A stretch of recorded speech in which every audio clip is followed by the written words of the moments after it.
Everywhere you look, you'll find people trying to be more productive, whether that's through tried and tested methods like time blocking or the 2-minute rule, or more experimental methods like nootropics or coffee enemas.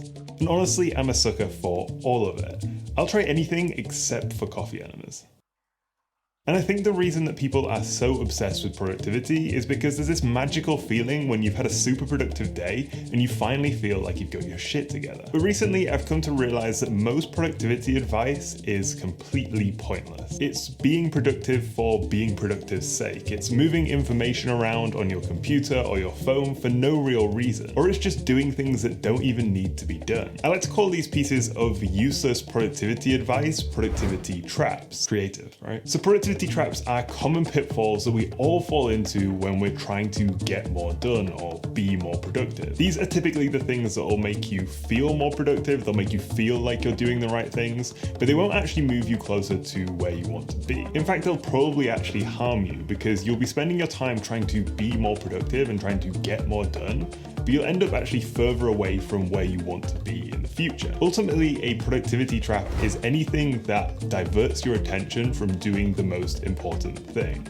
It's really just a form of procrastination, but you kind of justify it to yourself because you are actually taking some form of action. Honestly, productivity traps usually fall into two buckets. You've got the first bucket, which is the be more productive bucket. So that is, do this thing 10 times better or 10 times quicker by just following this one simple method. And then we have the second bucket, which is the do more things bucket. It's the Gary V, hustle harder, do everything you possibly can kind of bucket. Luckily, there's an easy way to spot these productivity traps. You can just ask yourself one question, and that question is, does this action actually help me get closer to where I want to be in 6 months? If not, then likely it is a distraction. And if doing that thing actually has a tangible way to help you move forward, then you're probably doing the right thing. Most of the time, the most important thing for you to be doing is really simple. Everyone knows what it is, but we actually just procrastinate behind all of this productivity advice. So now we have productivity traps sussed, I'm going to share with you the 3 productivity traps that I'm going to be avoiding this year.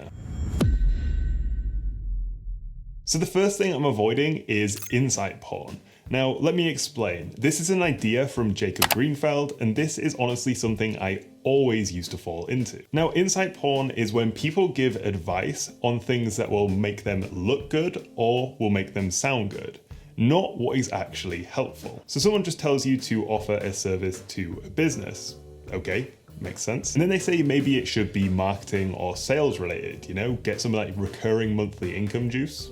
Yeah, makes sense to me. Then finally, they say get 10 clients at $1,000 a month and boom, there is your 6-figure income. Because they delivered it with confidence and a little bit of charisma, you're probably gonna think, great, like a little bit of dopamine is released, I feel great, I'm on my way to getting a 6-figure income. Until you're laying in bed later that night and you realize that the only thing they actually shared with you was a maths lesson. Because sure, 10 times 1,000 times 12 is more than 6 figures, but they actually didn't share any tangible things to do to get to that end goal. All they did is say, you're at point A, you want to get to point Z, just do it. Like, how do you get those clients? Where do you find those clients? What type of businesses are they? And what skills do you even need to build before you start any of it? Now, this might sound like a stupid example, right? Because you can read between the lines and you can realize there is nothing there. But when you actually read articles, you read tweets, you read all of this kind of clickbait, dopamine rush content, you can actually start to realize that a lot of this is insight porn. A lot of it is people saying, okay, you want to be here, just do this. Like, there's just one thing to do. It is just make the leap from where you are currently to the end goal you want to be. They're not saying, here are the different things you actually need to try to get there. They're not saying you need to experiment with things to get there. You're not saying you need to learn skills. They're just saying, you're at point A, here's where you want to be, just get there. And honestly, I think the worst thing about this trend is that when you're at point A, when you're starting something new, the only thing you actually need to know is how to get from point A to point B. The rest of it is completely irrelevant because the only thing you need to do is make the step from where you are to that next stepping stone. But because this kind of information, because this kind of advice makes you feel good, it almost feels like you've got the answer from consuming it. It's like eating a big old bowl of dopamine nuggets. Sure, it might taste good, but there's nothing of substance there. And when you attempt to do anything with this type of advice, you get nowhere because there is no substance. And because you get nowhere, you assume that you're the problem, that you're not not smart enough or you're not trying hard enough, when the actual problem is the advice that you're following. That's why this year I'm making a conscious effort to only listen to advice from people who have skin in the game. The people who have done what I want to do, or the people who are actually currently doing it. And once you find these people with skin in the game, once you find these people who have done what you want to do or are currently doing what you want to do, there's one other thing you need to do, and that is read between the lines of what they're saying.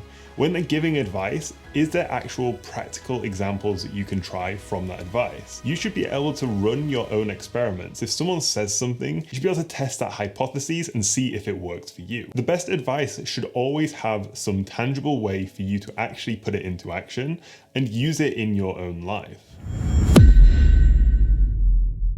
Now, the second thing I'm avoiding this year is obsessing over the perfect routine. And that is because trying to create the perfect routine makes you fragile. Now, this is a struggle for me because I love having a routine and trying to optimize it. I wake up at the same time, work out at the same time, eat generally the same foods, work at the same hours, and go to the bathroom like clockwork. But ultimately, none of this matters. You don't have to do specific things at specific times. All you need to do is get the right things done consistently. Really, I think designing the perfect daily routine takes a complete wrong approach to how you should think about your day. The way I've started to look at it is through studying successful people throughout history, and there's a pretty common pattern. No one was reading books on how to be more productive or how to structure their days or how to have the perfect routine. You know what they did? The work. They just focused on doing the things that were most important to them and doing them consistently. It seems that a lot of people throughout history were either really good at working super early in the day or really late into the evening. Now, over time, these people would experiment, they would maybe change their routine a little bit, but they weren't looking for external sources to tell them what kind of routine they should have. They were just doing the things they knew they needed to do, and maybe over time they were optimizing it. Maybe they were trying different things and experimenting, but they weren't trying to pull someone else's routine into their own life. Ultimately, a routine is just a useful tool. It's a way for you to operate on autopilot and just do things without having to think about them. But from my past experiences, I used to get so caught up in my daily routine. I'd do things one after another. I'd feel like I had to do things at certain times. And honestly, if I got thrown off, I would feel pretty pissed. But as I found with most things productivity related, trying to obsess and find the perfect routine is really just another form of procrastination. So this year, my focus is not on having the perfect routine. Sure, a daily routine will form, but I don't care exactly how that looks. I just want to do the most important things that I need to get done earlier in the day. That's when I work best, so I'm going to optimize around early in the day. The third and final productivity trap that I am avoiding this year is the Superman complex. So I drank the freelancer, do everything yourself Kool-Aid for way too long.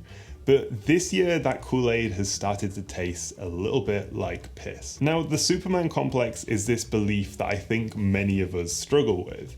It's this idea that if you want something to be done, and if you want it to be done correctly, then you're gonna need to do it yourself. It's this unhealthy sense of responsibility that you just need to get everything done yourself. You can't outsource it to other people, you can't work with other people. It's that you have to be the one doing the work. And I personally have a big old case of the Superman complex.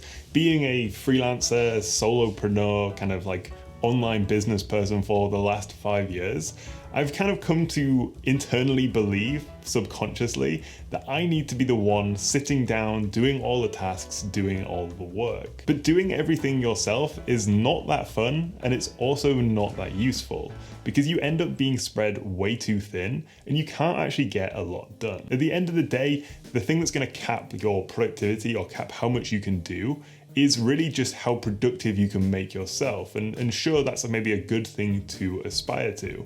But when you hit that limit, once you reach that limit of, okay, I'm as productive as I possibly can be, then what? Because maybe you don't want to continue doing that for a really long period of time, but you don't really have any leverage unless you work with other people, unless you outsource work with freelancers and hiring employees. I think the most difficult part here is giving up control. Especially if you do creative work, it can be really difficult to give up control. You probably have a vision for how creative work should look, how maybe the process should go, and how that end result should look. But other people are going to do that differently to you. So when people do that differently to you, maybe you work with a freelancer or hire an employee, it's very easy to retreat into your shell. It's probably much more comfortable to just continue doing everything yourself and take everything onto your plate, because it is uncomfortable to work with other people and share the load of creative work. But I think at a certain point, this becomes the main limiting belief. And the only way out of this is through delegating work, because that's the only thing that's going to free up your time and enable you to work on the things that you're good at and the things that you enjoy. Even if you have no plans to build a team or to work with freelancers, I found a really useful way to objectively look at this is to put an hourly rate to your time. This is going to show you how much it is costing you to do something. Let's say that you set your hourly rate as $100 per hour, and you have a low skilled task to do. That task maybe takes 4 hours, so that's going to cost you $400 to do. Now, if you can outsource that to someone else who can do that task either 80%, 90%, or 100% as well as you can do that task, then it's likely going to make sense to outsource it to someone else. This is really going to free up your time. But I think an important distinction here is to still do the things that you enjoy, because life would be kind of boring if you just outsourced all of the things that you enjoy doing. So for me, the best way to approach getting over this Superman complex and working with other people is to start small. It's to start with the things that I either don't really enjoy doing, or I know I can hire people who are better than me at that thing. If I enjoy doing it and if I'm good at doing it, then I'm going to do that task because I enjoy doing it and I actually want to spend my time on that thing. As a more general life example, grocery shopping and cleaning the car. They're two things that I could do, but I don't want to do. So I'm happy to pay someone else to do it. But on the other hand, I find mowing the lawn very therapeutic. It doesn't financially make sense if we're using that matrix of how much your hourly rate is and how much it would cost to outsource that to someone else. But because it's something that I enjoy, because I like to go outside, spend some time outside, not staring at a screen for once, and because it's just something that I kind of find useful to do, I'm going to keep doing it because I don't want to outsource absolutely everything. So I just thought that's an important distinction with this Superman complex, and probably the part that I struggle with the most is where do you start outsourcing and where do you keep things to yourself that you actually want to continue doing? Out of the 3 productivity traps, this is definitely the one that I am going to struggle with the most this year, but hopefully I can learn how to be a little bit more chill and kind of give up some more control. Alrighty, so they are the 3 productivity traps that I'm going to be avoiding this year. So to recap those, that is insight porn, obsessing over the perfect routine, and the Superman complex. I'm really curious what productivity traps that you often fall into that you're trying to avoid this year. So if you have any, then please drop them in the comments. And as always, thank you very much for watching and have a great week.